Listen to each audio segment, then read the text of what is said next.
This video is sponsored by Only Crits. I hate it when my players roll before I'm ready. Sometimes this happens when they get excited, but sometimes this happens when I call for a roll too early. In both cases, it's my fault. Let me back up. Last month I made a video about when to call for a roll, and in that video I talked about how important it is for you to be the one who decides whether or not there's going to be a roll required of the players. They don't get to decide when they roll, you do. But sometimes, even when it's obvious there's going to be a roll, like the player is checking for something, for traps, or they're trying to talk their way through a tense negotiation, I still sometimes just need a minute before the player actually rolls, because I need to determine how hard something is. And once the player has rolled and told me their number, I'm not making that difficulty decision in a vacuum anymore. Now I'm making it knowing that I get to decide whether or not that player succeeded or failed. Let's give an example, and you should see the problem as soon as I explain it. The players are trying to convince a prison guard to look the other way so they can sneak in and interrogate a prisoner. First of all, we start by asking some questions I covered in my last video. Is this impossible? No. Is it so easy that no roll is required? No. Would the guard looking the other way completely derail the story in a way that won't be fun for the players? No. Okay, cool. So it's possible the players could do this, but it's not a guarantee that they'll succeed, so we are going to need to ask for a roll. But how difficult is this? Well, that's a really good question. Let's look at the DC list on our DM screen. Very easy is DC 5, easy is DC 10, medium DC 15, hard DC 20, very hard DC 25, and nearly impossible is DC 30. Now we need to figure out what difficulty makes sense for this situation. Where is the prison? What sort of environment is this? Is this guard working a cushy gig, or are they working for the evil werewolf king who doesn't tolerate disobedience? Is this happening in broad daylight or under the cover of night? We can answer these questions pretty quickly. We really only need a couple of seconds for consideration, but these all inform how difficult this challenge will be. I rolled a 15. Oh, okay, you said you were gonna roll, but I just hadn't. Does a 15 succeed? And now I have to decide whether or not 15 is enough. Yes, that's something I already had to figure out, but now I'm not deciding how challenging something is. I'm deciding whether or not this player is absolutely, unambiguously going to succeed or fail. Now, sure, there are times when I want to decide on my own whether someone succeeds or fails, but, when that's the case, I probably didn't ask them to roll the die at all. If I'm asking them to roll, it's because I want that decision taken out of my hands. I want that element of randomness. I want there to be a chance of success or failure. That's why we play these games. When the players give their answers before I'm ready, we've gone back to a scenario where I'm deciding whether they succeed or fail, and I just don't think that's fair to anybody. It also puts me in a position where I'm basing my decision on what the number makes me think of. Like, does the number they give me sound high or sound low? But that answer depends a lot on which systems I'm used to playing, and not all games have the same definitions of success. There are plenty of moments in the first year of Critical Role where the players will make a roll, and Matt will think about it and say, no, I don't think 17 is high enough. That's because he's defaulting to Pathfinder's numbers in his head. That's not his fault, it's completely natural. But when we set the DC in advance, we can get better about basing our decisions on what the game system assumes and not our own biases from the other games we've played. And given how many of us are currently trying out new game systems, it's really good for us to keep in mind that our knee-jerk reactions to hearing certain numbers might give us totally skewed results that don't actually line up with the game we're actually playing. If you tell me that you got a 15, then whether or not we're playing 5e or Pathfinder or Shadowdark matters a lot, because those have different definitions of whether or not a 15 is a reasonable success. Now, there are some players out there who just have a bad habit of declaring their rolls without being prompted, but when you have players who do that, just tell them to knock it off, ask them for a reroll every time they do it, that should help them learn.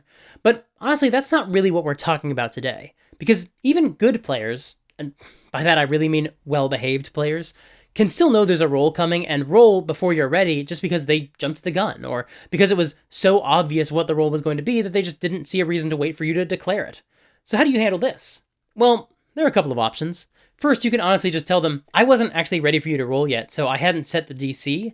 Now that I know what you rolled, I don't want to set the DC for that roll because it's not going to be fair. So I'm going to ask you to ignore that roll, and then I'm going to determine the DC for this task, and then I'm going to ask you to roll. That way, I'm not deciding whether you succeed or fail, I'm setting the DC, and then having you roll. Does that make sense? Of course, you know your players better than me, so you might know that they're not going to like re-rolling. They're not going to think that's fair, and you know what? That's valid. Maybe the better solution to get through this session is just to say, okay, I sometimes need a minute to set the DC, so just this one time I'm going to roll a d20 to set the DC, but next time I'm going to ask you to re-roll if I haven't set the DC yet. That's the best way to make things fair. And then just roll a d20 to figure out how difficult the situation should be. It's not a perfect solution, but what's more important is just to get through the interaction and move on with the game. If you feel like rolling a d20 will run the risk of making the challenge too easy, maybe roll a d20 plus 5, or 1d10 plus 10, or 3d6 if you want a greater chance of something landing near the middle of the number range.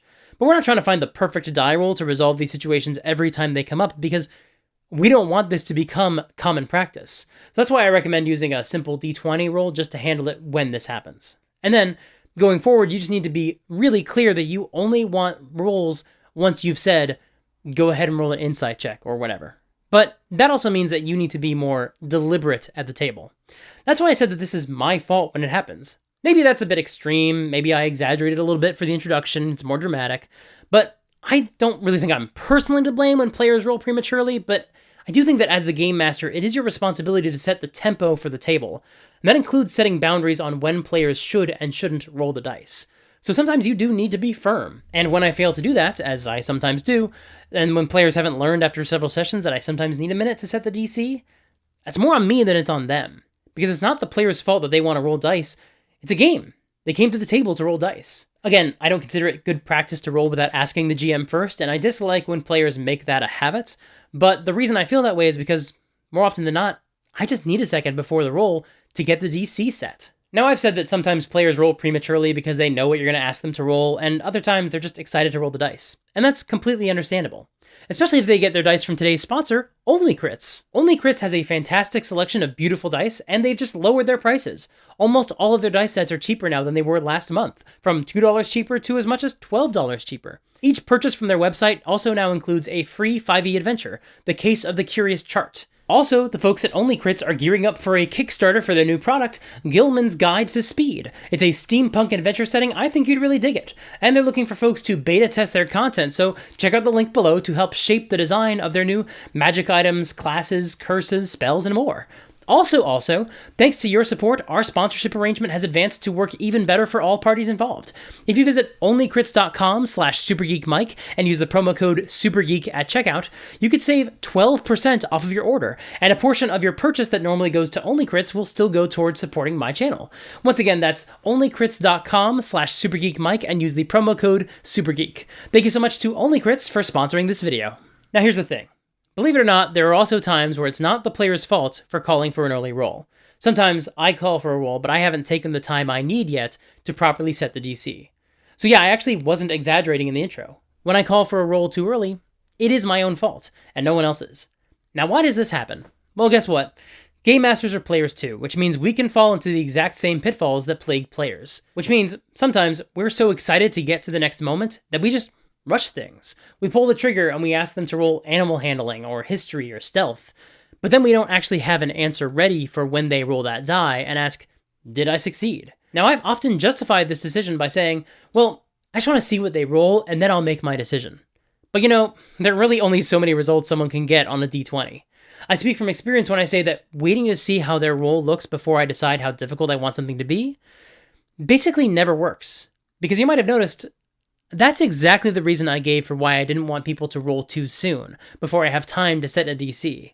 Because functionally, when I don't set a DC before they roll, and wait to see their result, I'm basically still putting the responsibility on myself to decide whether they've succeeded or failed. And if that's the case, why did I even have them roll? It took me a lot of time to put that feeling into words. I would often ask people to roll, but not set a DC first because I wanted to hear what they rolled. And I just wasn't satisfied with that approach, but couldn't figure out why. Well, this is why. Because fundamentally, asking people for a roll without setting a DC first goes against the very principle of why we roll dice in tabletop RPGs. We ask for dice rolls because we want something else to take the decision-making out of our hands. If we don't actually do that, we just tell them, you succeed or you fail, and then it's not a game. It's just writing. But that might not be how everyone feels, and I can appreciate that. So, what do you think? Let me know in the comments below. Do you set DCs before the players roll? Or do you sometimes like to wait and see what they roll before deciding whether or not they succeed or fail? My feelings might not be universal here, so let me know how you feel. Thank you so much for watching. If you like this video, consider throwing me a like and subscribe, and make sure to ring the bell. If you want to help this channel financially, check out my Patreon and my wish lists. I would also love to have you join my Discord server, sign up for my newsletter, and follow me on Twitch. All those links are in the doobly-doo below. If you haven't seen my video yet about when to call for a roll, make sure to check that one out right here. Until next time, play fair and have fun.